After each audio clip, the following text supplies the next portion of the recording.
आज हम एक्सप्लेन करने वाले हैं अल्फा मूवी को, जो कि हाल ही में रिलीज हुई है। तो आइए इस मूवी को एक्सप्लेन करते हैं और जानते हैं इसकी पूरी कहानी। वीडियो अगर अच्छा लगे तो वीडियो को लाइक करके चैनल को सब्सक्राइब जरूर कीजिएगा, ताकि आपको इसी तरह के लेटेस्ट और फ्रेश कंटेंट मिलते रहे। तो फिल्म की शुरुआत होती है 27 जुलाई 1999 से, जहां हाल ही में कारगिल का युद्ध हुआ है। इस कारगिल के युद्ध में हमने पाकिस्तान के लगभग 1000 सोल्जर्स से ज्यादा मारे हैं, लेकिन कुछ सोल्जर्स हमारे शहीद भी हुए हैं। ये युद्ध हर एक सोल्जर्स को हमेशा याद रहेगा। और यहीं पर हम विक्रांत कौल को देख पाते हैं, जो कि अपने शहीद हुए सोल्जर्स को याद कर रहे थे कि तभी यहाँ पर एंट्री होती है लेफ्टिनेंट फतेह सिंह लखावत की। और वो यहाँ विक्रांत से कहते हैं कि मैं इस तरह से अपने फौजियों को शहीद होता हुआ नहीं देख सकता, इसलिए मैंने एक ऐसा प्रोग्राम तैयार किया है जिसके बाद से हमारा हर एक सोल्जर जो है वो बहुत ही स्ट्रॉन्ग होगा। पर इस प्रोग्राम को तैयार करने के लिए मुझे थोड़ा टाइम चाहिए। इस प्रोग्राम का नाम अल्फा है। तो इंडिया के नेक्स्ट जनरेशन के सोल्जर्स को तैयार करने के लिए यहाँ लखावत ने सीक्रेट प्रोग्राम अल्फा की तैयारी कर दी थी। फतेह सिंह ने अल्फा पे बहुत मेहनत की और अब सीन जो है वो 3 साल आगे शिफ्ट हो जाता है, जहाँ मिनिस्ट्री के कुछ ऑफिसर्स के सामने अब अल्फा प्रोग्राम के बारे में बताया जाता है। फतेह सिंह बताता है कि ये एक सीक्रेट प्रोग्राम है और हमने अल्फा सीरम तैयार किया है। इस अल्फा सीरम को इंजेक्ट करने के बाद हर एक सोल्जर जो है वो बहुत ही ज्यादा स्ट्रॉन्ग हो जाएगा। हर एक सोल्जर की सोचने समझने की शक्ति बढ़ जाएगी और एक नॉर्मल इंसान की बॉडी से कहीं ज्यादा उनकी बॉडी बेहतर होगी और उनकी हीलिंग पावर भी बढ़ जाएगी। अगर गोली आर पार हो जाती है तो उनका मरना तय है,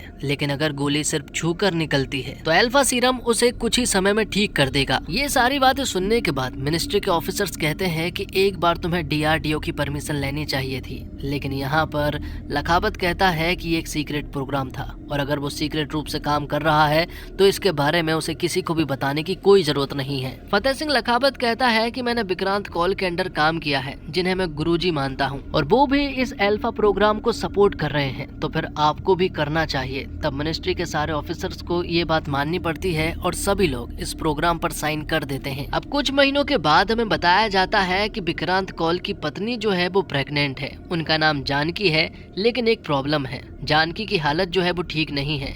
उनका हार्ट जो है वो उतना मजबूत नहीं है कि वो एक बच्चे को जन्म दे सके। बॉडी के कुछ और पार्ट्स भी है जो कि पूरी तरह से तैयार नहीं है कि वो एक बच्चे को जन्म दे सके। डॉक्टर ने साफ साफ कह दिया था कि अगर ये बच्चा दुनिया में आता है तो आपकी जान को खतरा हो सकता है। ये सुनने के बाद विक्रांत कौल जो है वो किसी तरह का रिस्क नहीं लेना चाहते थे, लेकिन जानकी को ये बच्चा दुनिया में लाना था। और अगर जानकी ने डिसीजन ले लिया है कि वो बच्चे को दुनिया में लाएगी तो विक्रांत कौल भी पीछे नहीं हटने वाला था। विक्रांत कौल से जो बनेगा वो करेगा। और विक्रांत को यहाँ पर अल्फा सीरम के बारे में पता चलता है। उसे याद आता है कि अल्फा सीरम जो है वो सोल्जर्स को बहुत ही ज्यादा स्ट्रॉन्ग बनाता है।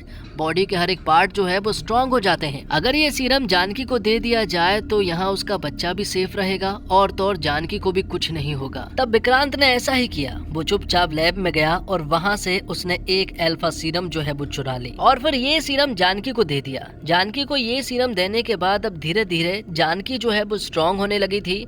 जो सारी प्रॉब्लम पहले आ रही थी अब कोई भी प्रॉब्लम उसके सामने नहीं थी और बच्चा भी पूरी तरह से सुरक्षित था। ये देखकर विक्रांत कौल और जानकी जो है वो बहुत ही ज्यादा खुश हो गए थे और कुछ ही समय के बाद अब डिलीवरी भी होने वाली थी। और फिर तभी दूसरी तरफ एक खौफनाक न्यूज मालूम चलती है। जिन भी सोल्जर्स को ये अल्फा सीरम दिया गया था उनके ऊपर साइड इफेक्ट हुए हैं। किसी को ब्रेन हेमरेज हो गया है तो किसी को स्ट्रोक आ गया है, किसी की बॉडी पैरालाइज हो चुकी है तो कोई कोमा में चला गया है। ये सारी चीजें हो जाने के बाद अब सभी लोग हैरान रह चुके थे, क्योंकि अल्फा सीरम जो है वो फेल हो चुका था। 10 महीने तक तो इसके कोई भी असर नहीं दिखे थे, कोई भी साइड इफेक्ट नहीं दिखे थे, लेकिन अचानक से सारे सोल्जर्स जो है वो मारे जाने लगे हैं। यहीं पर विक्रांत कौल भी खड़ा हुआ था और वो ये सारी बातें सुन रहा था। जब उसने ये सारी बातें सुनी ना तो वो हैरान रह चुका था, क्योंकि ये सीरम उसने जानकी को भी दी है और आज ही उसकी डिलीवरी होने वाली थी। इसी वजह से विक्रांत को तो बहुत ही ज्यादा डर लग रहा था। वो दौड़ता हुआ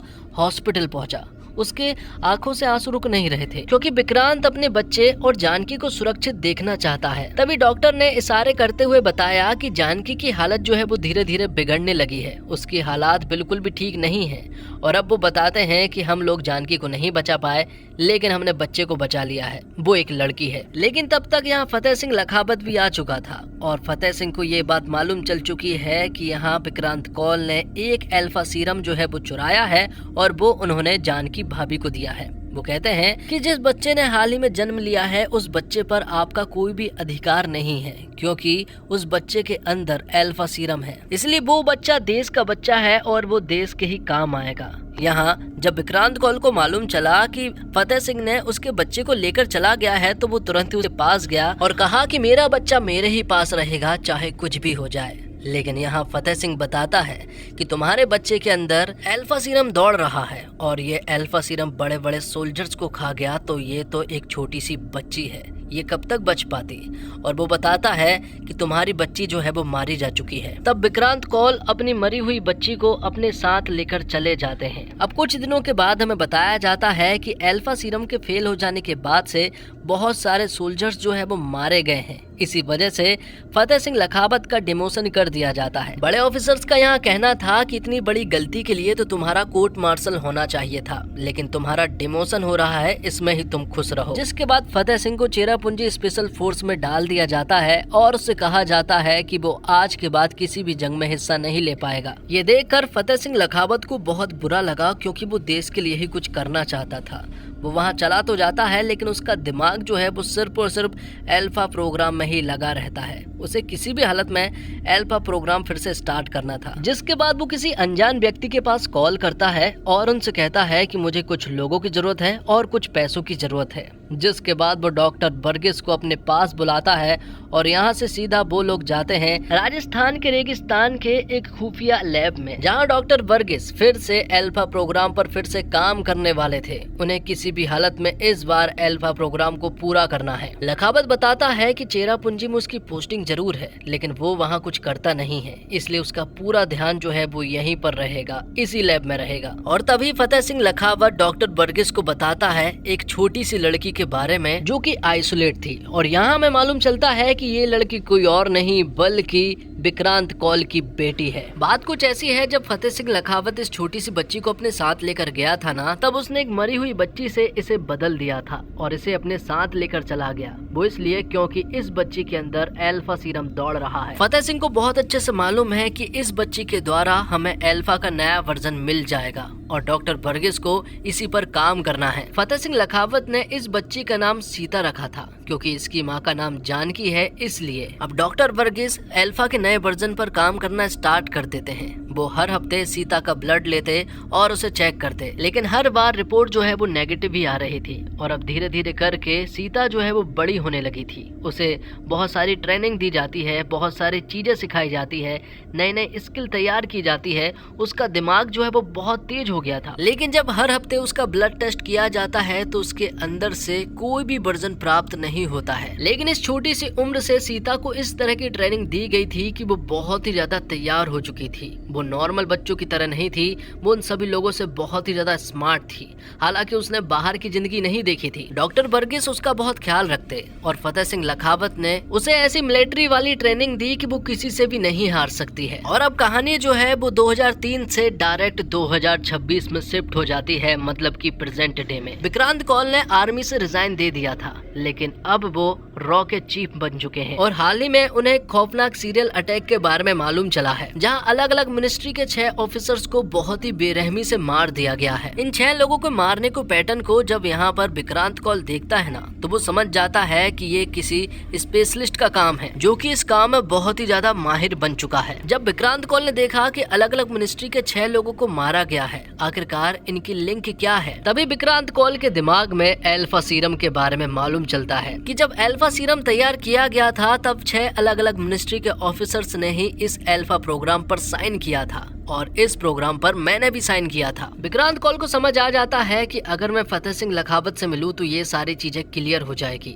और तब वो फतेह सिंह लखावत से मिलते हैं और उनसे पूछते हैं कि आखिरकार ये सब कुछ क्या चल रहा है। फतेह सिंह लखावत बताता है कि ये किलर जिन लोगों को बेरहमी से मार रहा है ना, वो किलर कोई और नहीं बल्कि तुम्हारी ही बेटी है, जिसका नाम सीता है। और सीता को मैंने ही तैयार किया है, क्योंकि अल्फा प्रोग्राम तो बंद हो गया था, लेकिन मैंने इसे जारी रखा और अल्फा का नया वर्जन बनाना चाहा। लेकिन बीच में ही सीता जो है वो बागी बन गई और वो सभी लोगों को मारने लगी, और उसकी लिस्ट में हम दोनों भी है। इसलिए हम दोनों के ऊपर भी कभी भी अटैक हो सकते हैं, इसलिए हमें बचकर रहना होगा। विक्रांत कौल कहता है कि तुम्हें कुछ करने की जरूरत नहीं है, मैं अपनी बेटी को संभाल लूंगा। लेकिन यहाँ फतेह सिंह कहता है कि मैंने उसे तैयार किया है तो उसे ढूंढ भी सिर्फ मैं ही सकता हूँ। जिसके बाद कहानी में एंट्री होती है सीता की। सीता जो है वो बहुत ही कमाल की फाइटर है, और फिलहाल सीता उस जगह पर गई है जहाँ उसने अपना पूरा बचपन गुजारा है, मतलब कि राजस्थान के रेगिस्तान के उस लैब में जहाँ उसने अपना पूरा बचपन गुजारा है, उसी लैब में रहकर। लेकिन अब इस लैब में यहाँ पर सीता जो है वो धमाके करना चाहती है और यहाँ के हर एक जुड़े लोगों को बुरी तरह से मारना चाहती है। वो यहाँ पर हर एक सोल्जर्स को बहुत ही बेरहमी से मारती है। इस लैब में लगभग 50 से 100 सोल्जर्स मौजूद थे, लेकिन यहाँ सीता जो है वो उन सभी लोगों को बहुत ही आराम से मार देती है। आखिर में सीता उस लैब में एक जोरदार धमाका करती है और उस लैब को पूरी तरह से खत्म कर देती है और यहाँ से आराम से निकल जाती है। तो आखिरकार सीता जो है वो अपने ही लैब को क्यों खत्म करेगी, ये हमें आगे मालूम चलेगा। अब सीता का अगला टारगेट जो है वो विक्रांत कौल का था। वो अगले टारगेट को चूज करती है और उसका पैटर्न ढूंढती है कि आखिरकार ये कहां कहां जाता है। तो विक्रांत कौल के बारे में मालूम चलता है कि ये अक्सर स्पेन जाता है और हर महीने इसकी स्पेन की ट्रिप रहती है और इसका पैटर्न जो है वो बिल्कुल सेम है। और आखिरकार ये स्पेन इतनी बार क्यों जाता है, ये बात भी उसे पता करनी थी। लेकिन फिलहाल तो सीता को विक्रांत कौल के वापस आने का इंतजार रहेगा। दूसरी तरफ हम देखते हैं विक्रांत कौल को, जो कि स्पेन जाता है। वहाँ जाकर वो एक लड़की से मिलता है जिसका नाम दुर्गा होता है, और यहाँ हमें मालूम चलता है कि दुर्गा कोई और नहीं बल्कि विक्रांत कौल की दूसरी बेटी होती है। यहाँ फ्लैशबैक के सीन के द्वारा हमें बताया जाता है कि दरअसल में जानकी को 2 बेटियां हुई थी, मतलब कि जुड़वा बेटियों ने जन्म लिया था। लेकिन यहाँ डॉक्टर ने फतेह सिंह लखावत की सारी बातें सुन ली थी कि वो इसे देश के नाम करेगी, इसलिए डॉक्टर ने दूसरी बेटी को छिपा दिया था। जानकी बहुत कमजोर थी और अगर उसने ये बात विक्रांत कौल को बता दी होती कि उसके अंदर जुड़वा बच्चे हैं तो वो कभी डिलीवरी होने ही नहीं देता। इसलिए जानकी ने ये सारी बातें विक्रांत कौल को नहीं बताई थी। विक्रांत कौल ने वहाँ डॉक्टर से कह दिया था कि इसके बारे में खबर जो है वो बाहर नहीं जानी चाहिए। अगर ये खबर बाहर जाती है तो इसकी जान को खतरा हो सकता है। तब डॉक्टर ने ऐसा ही किया। तब विक्रांत कौल ने अपनी दूसरी बेटी दुर्गा को स्पेन लेकर गए, जहाँ पर कि दुर्गा के मौसी मौसा जी रहते हैं, और उन्होंने ही दुर्गा का खूब ख्याल रखा और इसी वजह से दुर्गा के बारे में किसी को भी कुछ भी पता नहीं चल पाया। अब कहानी प्रेजेंट में आती है जहाँ पर कि विक्रांत कौल ने दुर्गा को सीता के बारे में सब कुछ बता दिया था कि तुम्हारी जुड़वा बहन सीता जो है वो जिंदा है, लेकिन वो किलर बनकर घूम रही है जो कि लोगों को मार रही है। जरूर उसे कोई गलत फहमी हुई है, वो मुझे भी मारना चाहती है, लेकिन हमें उसे बचाना होगा क्योंकि उसकी जान खतरे में है। दूसरी तरफ हमें दुर्गा के बारे में बताया जाता है जो कि एक कमाल की स्मार्ट लड़की है।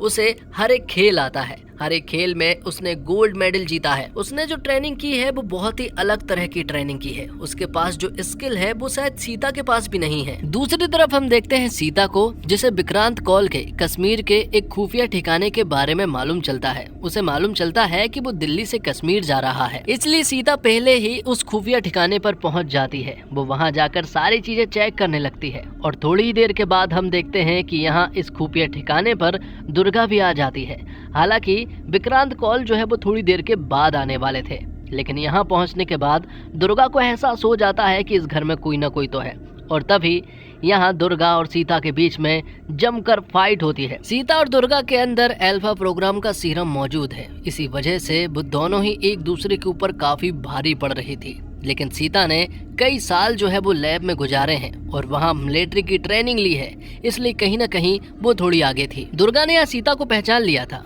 क्योंकि विक्रम कौल ने सीता के बारे में सब कुछ बता दिया था, लेकिन सीता को कोई फर्क नहीं पड़ता है। उसे देखकर ऐसा लगता है जैसे सीता के अंदर कोई भी इमोशन ही नहीं है, जबकि दुर्गा उससे बार बार कह रही थी कि मैं तुम्हारी बहन हूँ, लेकिन सीता को कोई फर्क नहीं पड़ता। थोड़ी ही देर के बाद यहाँ पर विक्रम कौल आ जाते हैं और वो यहाँ सीता के ऊपर बंदूक तान देते हैं, जिस वजह से सीता को यहाँ लड़ाई रोकनी पड़ती है। लेकिन यहाँ सीता ने सिर्फ सरेंडर होने का दिखावा किया था। जैसे ही उसे मौका मिला ना, उसने फिर से उन पर वार कर दिया था और उन दोनों को बंधक बना लिया था। सीता के अंदर बहुत ज्यादा नफरत है, उसके अंदर कोई इमोशन नहीं है, ना ही उसके अंदर कोई फीलिंग्स है, चाहे कोई कुछ भी कहे। दुर्गा ने बताया कि विक्रांत कौल हमारे पिता हैं, लेकिन सीता को कोई फर्क नहीं पड़ता। वो कहती है कि मेरी जिंदगी तो उस लैब में गुजरी है, इसी वजह से मुझे कोई भी फर्क नहीं पड़ता। जिसके बाद सीता अपनी कहानी बताने लगती है। वो कहती है कि तुम्हारी जिंदगी बहुत अलग होगी, लेकिन मेरी जिंदगी उससे भी ज्यादा अलग है।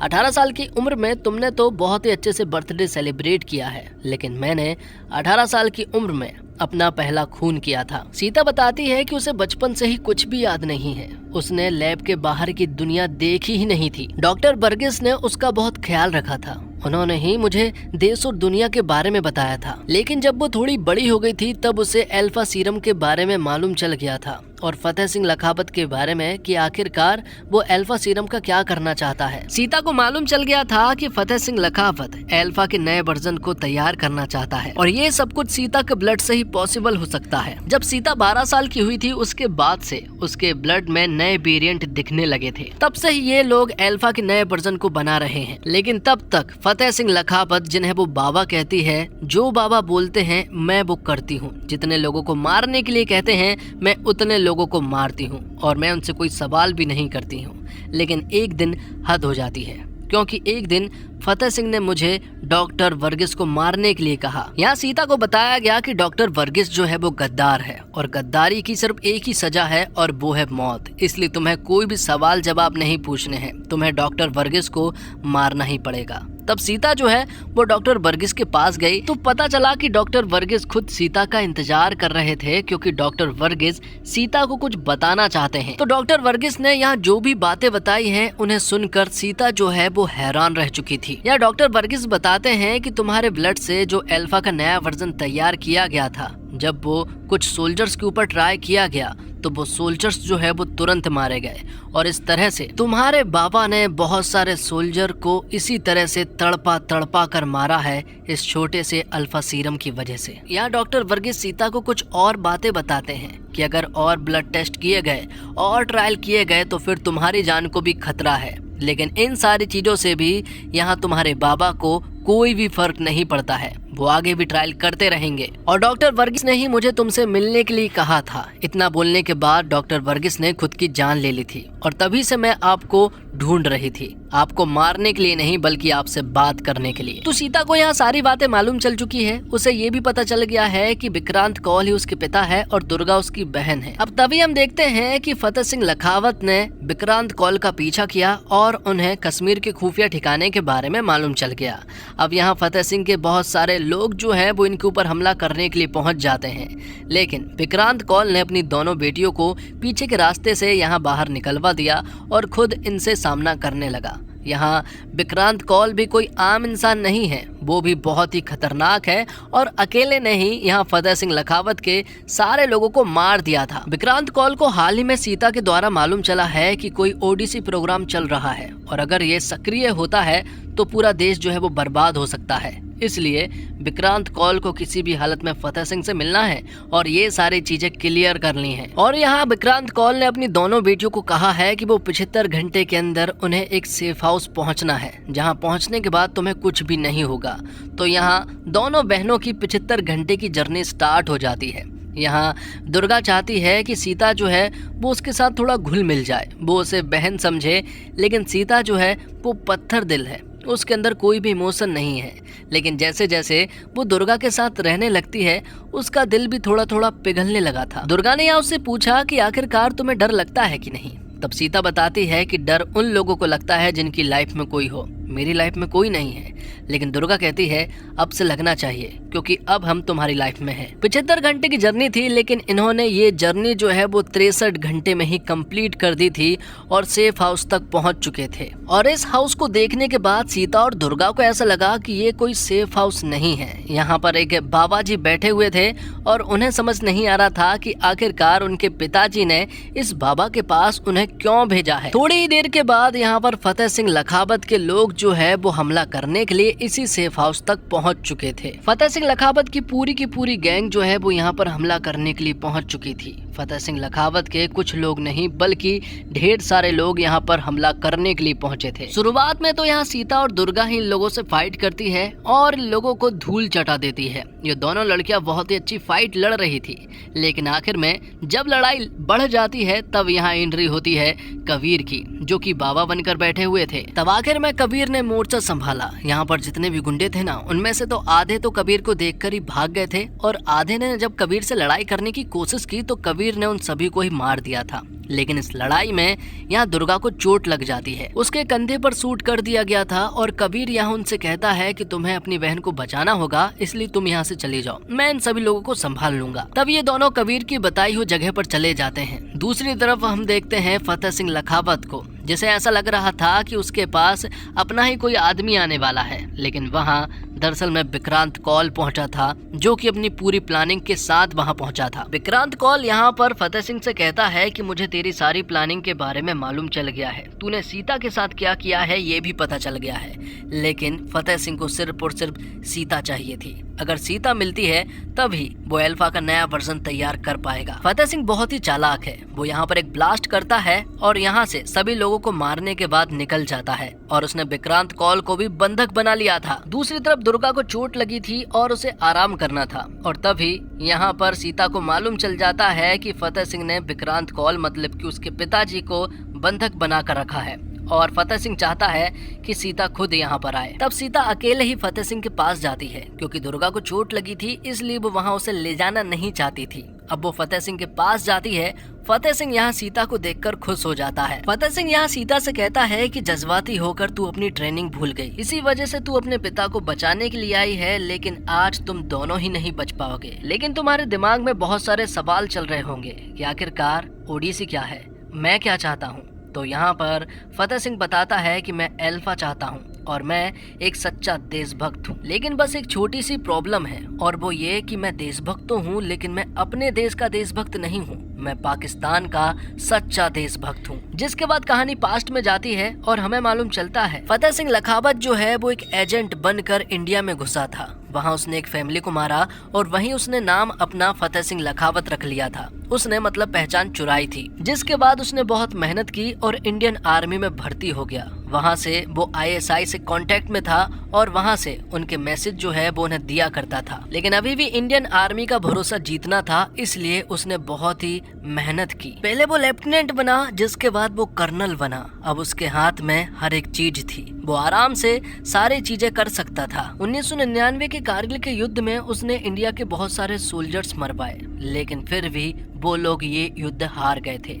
इसी बात का दुख था, क्योंकि 1000 से ज्यादा लोग पाकिस्तानी के मारे गए थे। तभी से उसने अल्फा प्रोग्राम के बारे में सोचा। और अब सच कहूँ तो मुझे तेरी जरूरत भी नहीं है, क्योंकि मुझे पता चल गया है कि तेरी जुड़वा बहन है जिसका नाम दुर्गा है और अब वो मेरे कब्जे में है।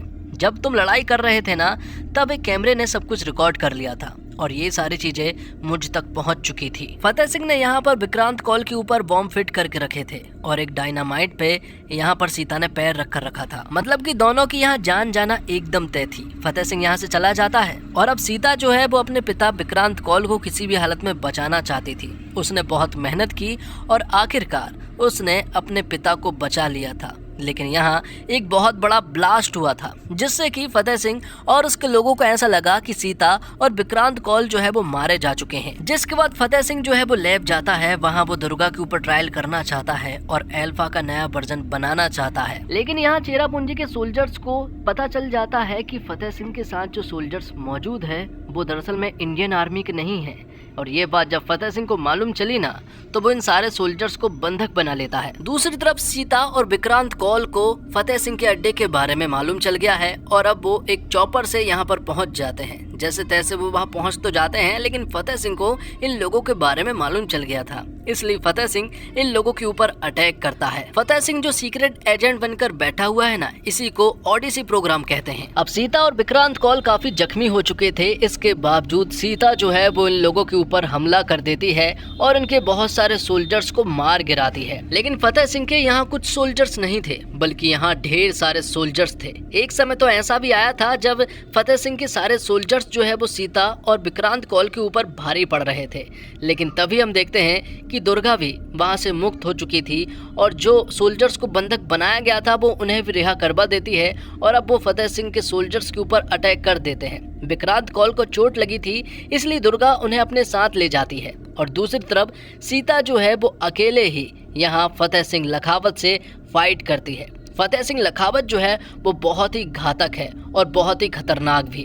उसने सीता को तैयार किया है, इसलिए उसे सीता की हर एक मूव के बारे में पता है। सीता कहती है तू मुझसे ज्यादा ताकतवर है, तूने ही मुझे ट्रेनिंग दी है, तुझे मेरी हर एक मूव के बारे में सब कुछ पता है। पर सीता कहती है कि अगर तू एक इंडियन सोल्जर होता तो शायद मैं तुझसे हार जाती, मेरे हारने के चांस थोड़े होते। लेकिन अब जब मुझे पता चला है कि तू एक पाकिस्तानी एजेंट है तो फिर मेरे हारने का सवाल पैदा ही नहीं होता है। और आखिर में सीता जो है वो यहाँ फतेह सिंह लखावत को खत्म कर देती है। फिल्म के आखिर में हम देखते हैं कि यहाँ विक्रांत कौल जो है वो अपनी दोनों बेटियों से कहते हैं कि ये मिशन जो है वो यहीं पर खत्म हो चुका है, अब तुम्हें अपनी अपनी जिंदगी जीनी होगी, लेकिन जब भी देश को जरूरत तुम्हारी पड़ेगी तुम्हें आना पड़ेगा। अब तुम भी हमारी टीम में मौजूद हो, मतलब कि टाइगर, पठान, कबीर और तुम दोनों अब रॉ से जुड़ चुके हो। जब भी देश पर खतरा होगा तो तुम्हें आना पड़ेगा, जिसके लिए दोनों बहनें मान जाती है। और इसी के साथ ये फिल्म यहीं पर समाप्त हो जाती है। इस फिल्म को 10 में से आप कितनी रेटिंग देना चाहेंगे दोस्तों, जरूर बताइएगा। इसी के साथ ये वीडियो भी यहीं पर समाप्त हो जाता है। उम्मीद करता हूँ दोस्तों आपको वीडियो पसंद आई होगी। वीडियो पसंद आई हो तो वीडियो को लाइक करके चैनल को सब्सक्राइब जरूर कीजिएगा, ताकि आपको इसी तरह के लेटेस्ट और फ्रेश कंटेंट मिलते रहे। मिलते और कमाल की वीडियो के साथ, तब तक के लिए आप हमारे चैनल के साथ बने रहिए। धन्यवाद। जय हिंद, जय भारत, जय श्री राम।